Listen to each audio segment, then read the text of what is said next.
man, I only do things incredible can. Cause I am the seed of a chosen breed. You don't see too many like me. Cause I am one of the reasons you do what you do. When you wanna be me instead of you. Cause I am still on beat, showing love to the streets. Come on, you know me, cause that's who I am.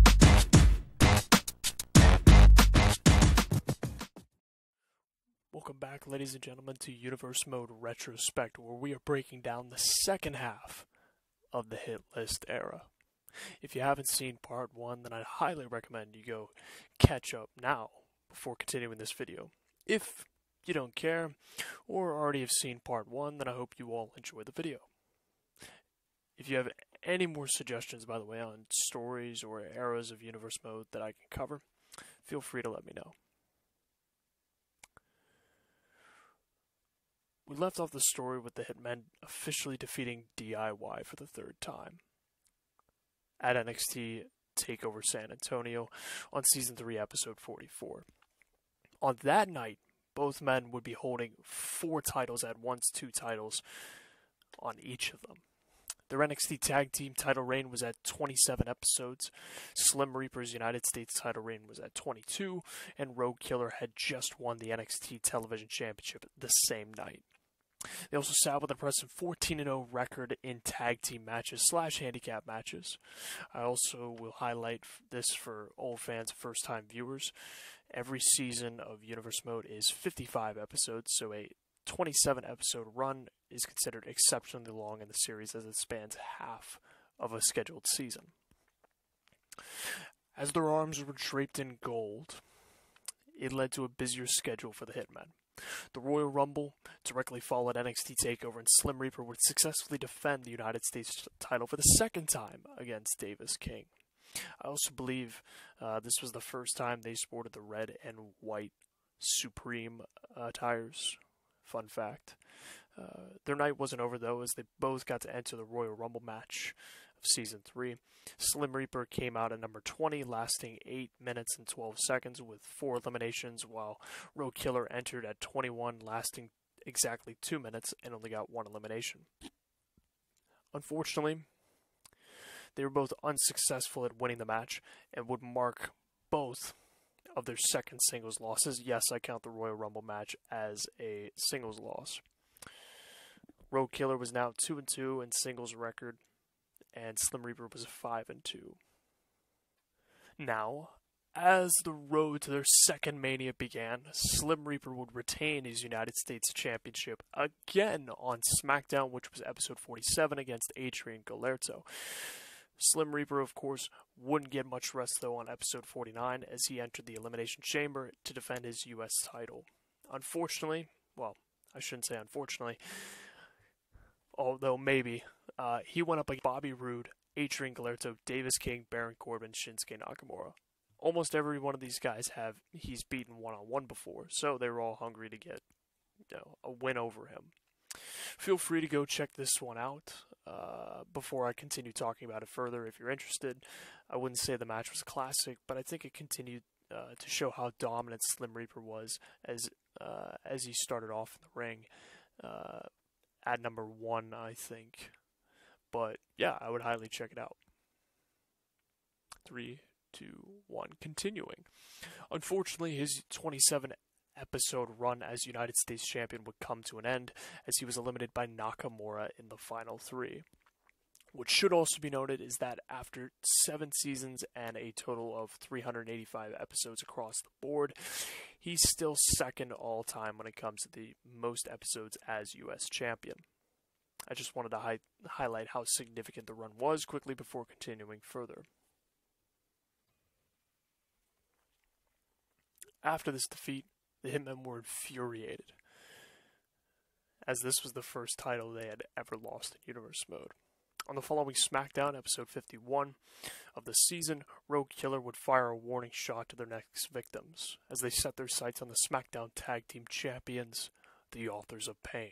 Meanwhile, both men would face Bobby Roode, the new United States Champion, in a 2-on-1 handicap match that night. Roode would put up a fight, but ultimately would be defeated by the Hitmen as they moved on to a 15-0 record in tag team / handicap matches. Their record would continue to expand at the final NXT TakeOver Season 3 as they would retain the NXT Tag Team belts against Alexander Wolf and Killian Dane, better known as Sanity. It should also be noted that the Authors of Pain would send the challenge to the Hitmen for a title versus title winner-take-all match at WrestleMania Season 3, which the Hitmen accepted. Before the Mania match took place, Road Killer would fight and unfortunately fail to become Hardcore Champion on episode 54, the pre-show of WrestleMania, as he fought against Kevin Owens and Samoa Joe. After resting up for the next show, the Hitmen geared up for their final match of the season against the Authors of Pain. Even though this match, in my opinion, wasn't as good as the DIY matches, I'd still recommend you at least take a look at it because of the two teams in the ring. The Hitmen were coming into WrestleMania with a 37-episode tag team title reign with the NXT Championships, and the Authors of Pain were on a 28-episode tag team title run with their SmackDown tag team belts. It was pretty much built up as a clash of the two dominant teams in the ring, with it being booked as a TLC style match. Fortunately, I wouldn't say my commentary was the best, but you be the judge before I move forward if you want to go watch it. The Hitmen would go on to 3, 2, 1 win the SmackDown tag team titles after a relatively quick but brutal match with the Authors of Pain. The Hitmen now had the tag team belts of two brands, NXT and SmackDown, and as Season 3 closed out for them, they would now possess 3 titles between them and a 16-0 tag team / handicap match record. I also wanted to quickly point out that the 5 belts between a tag team, 2 men who are paired together, not a faction, would only happen one more time in Universe Mode just to further emphasize the magnitude of this moment. The start of the season, or start of Season 4, wouldn't lead to signs of slowing down, at least at the very beginning, for the Hitmen as they went into Episode 2, Season 4 on SmackDown and battled against Kurt Angle and a now full-time main roster member Kevin Draco, and they would come out victorious. They would give Sanity, or Killian Dane and Alexander Wolf, a second shot at the NXT Tag Team belts on Episode 3, which was the first NXT show of the season. I will admit, if you watch this, I botched the finish, as Wolf was supposed to kick out, which made the match a heck of a lot shorter and didn't do any favors for Sanity, but nonetheless, the Hitmen moved on to an 18-0 record. As a tag team, Slim Reaper would then compete on Episode 6 for a U.S. title opportunity. It's a number 1 contendership opportunity, but would fail and not be involved in the decision. He was not pinned or submitted. The Hitmen would reappear to answer the challenge of the new NXT Tag Team number 1 contenders for the first NXT TakeOver of the season on Episode 8. I would say this wouldn't be the best match between each other, but it's another one I'd recommend to check out before continuing, if you want to. Once again, the two teams clashed in a TLC match that was brutal. But once again, could be a little bit underwhelming to the other matches in the past. These two men were the British Invasion, for those who don't know. However, the significance of this match is that this would be the match that ended the Hitmen's undefeated streak as a tag team. The British Invasion, made up of Luther Richards and Alex Carter, would beat them, becoming the 1 in 18-1. The Hitmen's reign over the NXT's tag team division had ended. Unfortunately, this wouldn't be the only tragedy to fall upon the team, as Road Killer would compete later in the show to defend his NXT Television Championship. He defended it against Prince Metallico, Max Webb, and the Assassin, and wouldn't emerge the victor. Just like that, the Hitmen were down to just the SmackDown tag team belts to close out NXT TakeOver. The next episode, they would defend their only championships against the rival in a pretty solid match, and would ensure that they wouldn't lose all their championships in just 2 shows. to get their 19th win as a tag team. So they're now 19-1. The Hitmen would then go on to successfully defend those tag team belts at episode 13, Money in the Bank, against The Bar. However, their reign on top would come to an end on episode 15 against Cedric Alexander and Brian Kendrick, who would beat them for the SmackDown tag team belts. Of course, this is another example of me making mistakes, as, from what I remember, the plan was for the Hitmen to not lose the belts. Regardless, I decided to run with it, and I scheduled a rematch on the following SmackDown on episode 20. This would be the first time that the Hitmen didn't have any championships since Season 3, Episode 17, 53 episodes ago. The team were successful, in regaining their championships in a tag team Hell in a Cell match, to a negative reaction at that point. That was on episode 20 when it happened, the rematch. If I had to guess, it might be because people either didn't like the opposite, or they liked the opposition more so, or because the mere run of the Hitmen was so lengthy that people wanted a fresh face on top. That's my guess. I couldn't tell you the exact reasons, but that's a question for the people watching at the time. The Hitmen would begin their second reign as SmackDown Tag Team Champions by successfully defending the belts against Cedric and Kendrick to complete the trilogy at SummerSlam. They then go on to episode 27, Clash of Champions against the Revival, where they would retain again. Hitmen would then disappear for reasons I can't recall, unfortunately, for 9 episodes, and they would return at Survivor Series to battle against the Raw Tag Team Champions Luke Gallows and Carl Anderson in a non-title brand warfare match. The Hitmen would then go on to defeat the team and push on with their reign. Their next defense would come at TLC episode 40 against a team that some dedicated viewers will recognize when I say them as Johnny Gargano and Daniel Bryan. Now, for people who watched part 1, you'd know Gargano from DIY. These two, Daniel Bryan and Gargano, would be labeled as the team DIS, because Daniel Bryan's the leader of the Yes movement, and Gargano was DIY, do-it-yourself.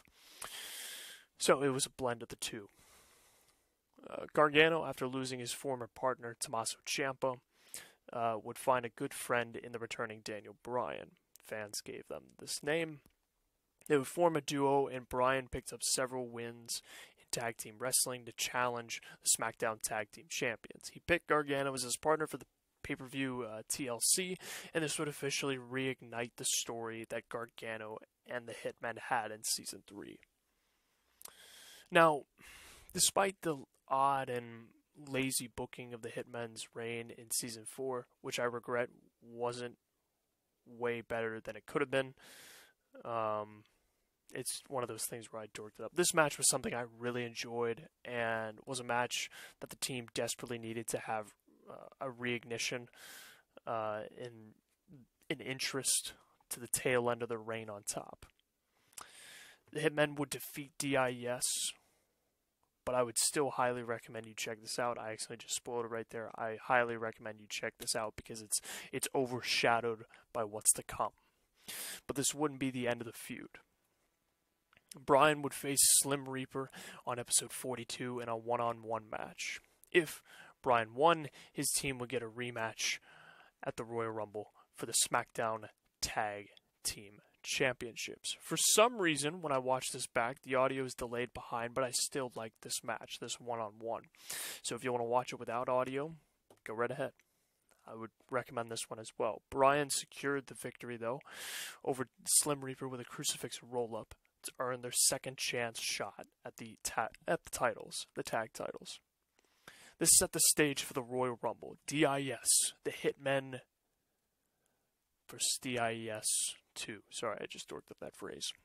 For Gargano, someone who failed 4 times at defeating this team, that helped lead to a driven wedge between him and Ciampa. This match, he felt, he felt he had to win to move past this obstacle, to overcome the odds. For that, I would highly recommend you just watch that match at the Royal Rumble, Season 4, Episode 45. Just go check it out before continuing, if you haven't seen it. And if you have and you want to rewatch it, go right ahead. Daniel Bryan and Gargano would defeat the Hitmen to a great reaction from at least the fans at the time. The Hitmen were unseated from their throne to a new tag team in a solid match. Gargano finally defeated the Hitmen after so many attempts. Bryan got a phenomenal win in his return run, and the Hitmen got a decent feud, to end a reign that was lackluster in comparison to last season and the NXT Tag Team titles. This match would officially mark the end of the Hitlist era. The Hitmen, but I want to highlight this, the Hitmen would go on to enter the Royal Rumble match later in the night, but wouldn't win. Neither of them did. On the next episode, in a massive swerve, they would join Bullet Club alongside James Arlington by attacking AJ Styles. However, the very next SmackDown, episode 47, Akam, one half of the Authors of Pain, would attack Slim Reaper backstage, and this attack would be the last time, if I remember correctly, that Slim Reaper would be seen in the series for the next 162 or 163 episodes. He would return in the final 10 episodes of the Universe Mode series. I won't discuss why Slim Reaper was written off of the series, like backstage what all was discussed, but the story that we ultimately wrote was that he was attacked by Akam and suffered an injury that would be career threatening. So he took time off, 3 seasons, effectively 3 years, calendar years. If you were following it, it's a year and a half of, in real life, it was a year and a half later, he would return, but took time off to heal. The Royal Rumble match against DIS was the last fight they had in their run of dominance, and in my opinion, it can't be understated enough that the back half of the run the run for sure could have been booked better as SmackDown Tag Team Champions, like the back half of this run of dominance, this era. But it's one of those things I regret. However, one thing that should be stated here is that they managed to pump out more solid matches on a consistent basis for the tag team division, and it managed to get people invested in tag team belts. Overall, they set a lot of records in the statistics that are just now being reached or still haven't been broken.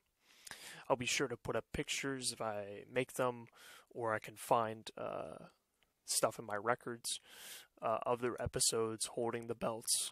Some fun facts. If I'm able to put up the pictures, I will right here, right now. And if I can't, I'll just find like my profile picture, something like that. Some fun facts some fun facts are, if you totaled up every episode that they were champions in the 7 seasons, they still sit as first and second all time. If you totaled up all the belts that they held and all the reigns they had in the first, or in this era, I think that they would still be over 100 episodes combined. DIS just passed their 40-episode landmark as SmackDown Tag Team Champions. So far, though, no one has knocked them off the number 1 spot in the NXT Tag Team Championship list. Slim Reaper still sits second all-time with the U.S. title, second only to the man he beat, Yuri Yamashita, and lastly, Road Killer's TV Championship title reign, which the TV title did get folded into the North American. He is still sitting 6th on the list. They went on to have even more accolades, in which is why on their career numbers it's higher. The team was arguably, in my opinion, one of the most influential teams in the series, and a testament goes to the two guys who created the characters. With that, this concludes the Hitlist era, this two-part series. I hope you all enjoyed the video. If you have any other suggestions, please let me know what topics you want me to cover next. With that said, leave a like and subscribe to the channel, of course, if you choose, but most importantly, and as always, suit up, Mad Army. I will see you all next time.